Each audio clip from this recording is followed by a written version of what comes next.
بسم الله الرحمن الرحيم. ګوره محترمو د دې قانون دی واغت تاواله قانون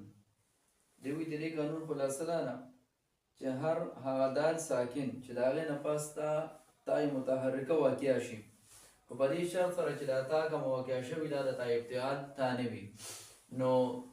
دا دال چې کوم دی نو دا به موږ تا کو او تا به تا کې ور مدغمه کوو خو دې کې به دا خبر کوو چې په لیکلو کې به دا دال راځي خو ویلو کې به نه راځي لکه ګورئ وانقد تا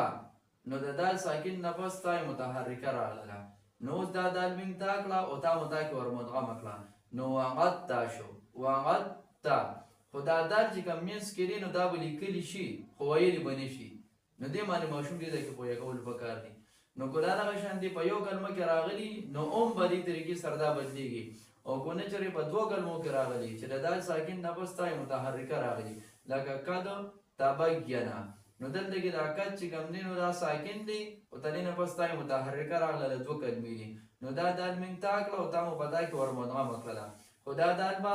لیکلي به شي خو ویلې به نه شي نو څه به وایو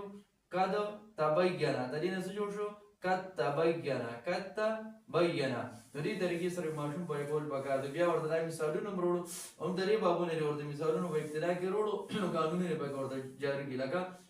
جاری کو بانغود توم نو دا دالم تا کړو تا مو په دا کې ور مدغمه کړل څه شو بانغود توم شو څه شو بانغود توم شو دغه شان دي ورته نور هم د اجرا چې کوم دی نو